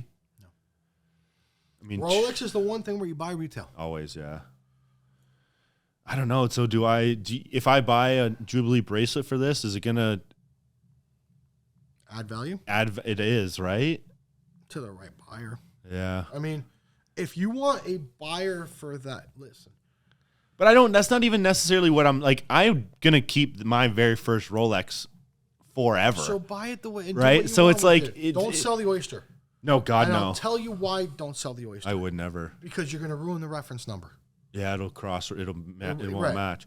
But I'm like you. I would never sell a bracelet just for the sake of it, any band really. I like having options, so I don't like even these and that, and like I would have a hard time selling this. Sell that. I mean, I will, but like, you know what I mean. I'd rather just keep it to have options for this. Not that I will, because I want the deployment. And if that's, I don't know if they make a deployment for it. I have the HQCo one. I'll give it to you. Like, straight out, flat out, give it to you. See if they. I wish you had told me. I would have brought it. Oh well. And you want white too? Yeah, Yeah, sure. Because even the white I would wear, even if it was just the buckle, I think, that would look cool on there, I think, actually. Yeah. It's not as thick as this. That's the only thing. It's kind of, I don't know, though. It's more pliable, though. I think I like that more. This almost, when you have it on your wrist, it almost looks too, rigid. Yeah. It's not that. Yeah. And it's contoured, so it kind of, sets it up even further. That's what I said. It makes a watch because it's not it's pushing it up. And that it's kind of meant for that fit. Break in a little bit. Yeah. Either way. Yeah. I would put it on a Strapscope one. I think this is a 20 mil. Do you have a caliper? No, right? I don't know. Would it be in this kit? Probably not. Do you have a ruler? Or anything? Something we can measure this just to make sure the end link size is right? Here, I'll get it. You want to wrap this up? Yeah, sure. It's been... We've been talking for a minute. Hour and a half, yeah. Okay, cool. Maybe then hopefully we can get something else. If not, I'm completely down to come down once a month. Obviously, it's a bigger trip for you than obviously me, but we can, make a night of it or get some whatever. I mean, this is whatever you want. Yeah, totally. This is maybe that would be something because it's I don't know how much is your wife into watches. Do you have to convince stuff into her most of the time? No. She has her taste. It's very expensive. Yeah. She's the one who wants the RM. Really? She'll never get one, but she was the one who wants the RM. Yeah. She has her taste. It's very specific. She has 3 pieces. Nice pieces. Yeah. And then she has, and I'll let her tell you what they are. Sure. Yeah. Because that'd be from a even a different perspective as a female. My wife is very supportive of my decision to do this, to the point where I told her I'm going to take this much money. Yeah. And I'm going to play with watches and see if I can make some money on the side. Yeah. Okay. Do what you want. Yeah, totally. That's like mine too, right? Like it's not like. But it's not an amount that's going to hurt us. Yeah. Yeah. Should I lose it all somehow? Yeah. The only thing my wife worries about, and it's kind of funny, and I think yours probably does too, is my personal safety as far as meeting random people. Really? Yeah. Yeah, she worries about that. Yeah. Like she'll text me and be like, "Are you okay?" Yeah. This, and then she'll ask me. It's funny. God bless her, but she thinks she's a little bit like slick. Yeah. So she'll turn around and say, like, "When's our anniversary?"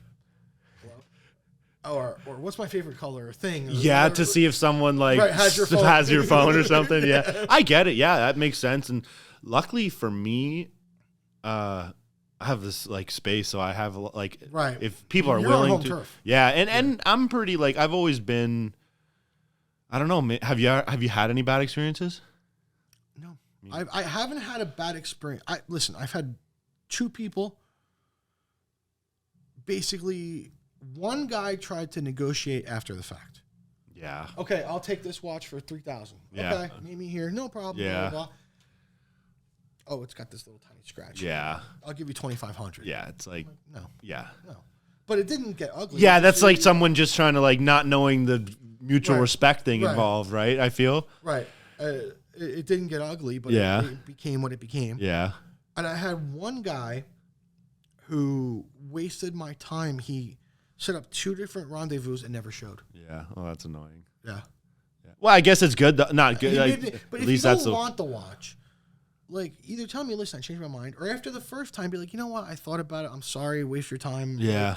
That's like even my not even hesitation, but even with this one, right? Like I was like, I feel like I'm gonna be honest enough that like we'll just switch it up. I mean, as long as at the end of the day, hopefully, if everyone wins, and if I know enough people in the city, where unless you come up with something esoteric, I could probably get it for you in a day. Yeah. And but not only that, like, do you think that people, like, do you think many people, just say people in that group, or like experienced flippers, like, are they gonna get butthurt that I did that, like that I changed my mind a day in, or are both gonna be like, man, well, fuck it, we'll figure it out. At least I just want you to get something you like. I don't know. Yeah. I don't know enough of them at that level. Yeah. Where I don't know how they. I'm sure it happens. But at that point, like if someone, like if you were to turn around and be like, what the fuck, man? I'd be like, okay, well, that's just the end of our relationship. Right, like, it's like, let's all win here. Like, that's not me in general, because I want you to be happy too. Like, I don't want you to be like, oh, this guy shoved this watch down my throat. Yeah, exactly. Like, it's going to go way further than like, again, if someone's going to. I'm sure we're going to do a bunch of deals in the future. Yeah. And I'm sure you'll probably introduce me to people. I'll probably introduce you to people. Yeah. And that's the way it works. The one hand washes the other. Yeah, exactly. And you're like, look, I don't like the blue. I really wanted the black. Okay, no problem. We'll make that work, yeah. Yeah, no problem. And it's at the end of the day, I feel good about it because I'm not like, just... Let me make a phone call. Yeah, No big deal. Yeah. It's not, and here's the thing. I don't mind holding on to the blue one. I'll find someone else for it. Yeah. It's not like I'm in a situation where I have this watch. I need the money. Yeah. And, I cut a deal, and now I'm not getting the money. My life is ruined. Yeah. And if that's the case, it's like you're probably not in the best situation ever. Like, as far as being the person selling that watch, it's like, okay. If that, just get it and sell it and, move on. But okay, maybe we'll put some feelers out for, again, having our wives on as an option, or I don't know. Like, do you think I should, so what I do here is like, typically this will go on Spotify, just audio only, obviously. And then I do put them on YouTube just to kind of catalog them anyways. Right. And then for social media, I'll just do like a little clip of it. Sure. You think it'd be beneficial for us to post a clip or something like that in one of the groups, kind of like just putting it up? Let's float the idea. And if someone asks, Yeah. we'll give them a little sample. I don't know if I want to go public with a clip just yet. Yeah. And especially probably in that like group too. It's like, just because of what I do and what you. Yeah. I mean, I don't know how active you are in these groups. I think you just kind of like, it's a hobby for you. Just more and more, I guess, as you kind of get more comfortable and like experience wise. I see that box growing with you. Yeah. And I see you never sell the first Rolex. Yeah. Exactly, right? Tag you're married to. First watch I bought. First watch I was ever given. Right. First Rolex I was ever bought. And then these are kind of just like I wanted an Omega, a Tudor, and I have something else up there that like. Really, I like it. I had a Grand Seiko, but after having that Seiko, I don't. Do you remember that white Seiko we were talking about yesterday? No. It's here. I have it here. Yeah, if you want to check it out. But yeah, after like once I have maybe one or two more in this box, it's just about upgrading and kind of like being able to upgrade your watches. Are we cycling or are we collecting here? Like, there's two schools of thought. Are we just trading up? Yeah. Okay. Mostly like. I'll tell you this. I trade up and around, except for Rolexes. Yeah, basically. Any Rolex I can get my hands on, I'm hoarding right now. I'm not, and I don't think in the next like immediate future I'm in the position to have enough Rolexes that I have like 4 that I want to get rid of a 5th or anything like that, right? For me, it's like, it's about trading up. Like if I could. Maybe like if I were to get an option where I could trade these two and some cash for another Rolex, I might do it. And then, and then buy then replace your Tudor with something with a Tudor that like, then maybe get another one of these or get a different speed or maybe not. Like are easy for me, like I told you. I really like this one and that might be knowing your situation but I also don't want to abuse that either, right? Like I'm not worried about it. I know you're not, but if every month I'm like, I need this, it's kind of like, that's how I am with it. Yeah, but I don't know, maybe things will change, but it's, that's how I am. I want to slowly improve my collection while not losing money. That's a very fair point. And that's it. I'm not a flipper per se, but if I can flip a watch to upgrade my collection, then that's it. I'm fine with that. But I'm not like let's take 20, 50 grand, buy 10 watches, make them, flip them, it's like. That's what I did. Yeah. And I just don't. And I did it to not lose my sanity of sitting at home being retired. Yeah. That's what I did. Yeah. And my collection is my collection. Every now and then, the right opportunity to come along and I may sell something out of my collection. Yeah. But there's two very distinct, like, and I keep it that way. Like, I have logs, I have spreadsheets, everything's mapped out. Mm-hmm. So do I. Like, even mine, just to know I'm not losing money in 3 years from now. It's like, man, I got this collection that's worth 40 grand, but I spent 60 to get it. I want a 40 grand, but I, somehow got it by kind of, working my way up and spending 20 grand. But I have gone through about 70 grand worth of watches this year so far. Yeah. It's awesome. Yeah. I mean, you're 10 of it right here, more. Yeah. Cool. Yeah. It's like, I want to, like I said, slowly improve my collection. And even when I bought this or to buy this, this one I bought kind of just because it was there and I didn't have much time to plan for it because I walked in and was never passing it up. But I'm like, this year, let me get 2 or 3 middle range watches. So at the end of the year, I can buy a big piece with it, or even have like in 10 years from now, have those aren't going down anytime. I know, right? And have enough collection of watches that like, if I wanted to liquidate 5 of them to buy a big piece, I can do that. Right. And at that time, I probably only increase the value as well too. So here's the thing. I mean, but my word of advice, and I think you're good with this, buy what you like. Exactly. Don't buy anything you're not going to wear. I couldn't agree more. And because I've come to the conclusion that I'm going to wear my watches, I'm not going to get upset if there's a nick and scratch. And, at the end of the day, if I bought right, I'm not going to lose money based on that wear and tear anyways. No, so unless you destroy something. But I mean, that's just meant to be. Do you wear your watches? I don't yet. I don't because I'm just it's been a year or two for me. I don't. I've had a couple. You don't either? No? Yeah. There's too many. I mean, our homeowner, we have a $100,000 rider for jewelry. Yeah. On our homeowners. Yeah. But that's it. Yeah. Nothing specific to the watch or any watch specific insurance. I've just even maybe on that. Who was I talking to? But I saw in that group that it seems like it's pretty hard to get specifically watches insured via, like, you got to almost have it rolled into your home or anything like that. Yeah, and I think the main reason for that is there's been an uptick. I mean, I haven't heard about somebody getting robbed for a watch in Toronto that wasn't doing a watch deal. Yeah, which makes sense. Maybe I've heard 3 or 4 robberies for during watch deals, and I've heard a couple more scams during watch deals. Yeah. But no one's walking down the street and just mugs you for seeing a Rolex on your watch and mugs you in Canada. Not yet. Or like in most places. In like LA, yeah, you see that, right? More and more probably because of the time that we're in. And then what happened about 5 years ago in New York City. I can't remember the name of the place. They had a crew of 4 or 5 armed robbers walk into a wedding reception and just liquidate everyone's wrists. Not just wrist, rings. Give me your wallet. Give me your keys. They're stealing cars out of parking lot. Wow. Yeah. That's wild. Yeah. Yeah, that's some hardcore criminals. Yeah.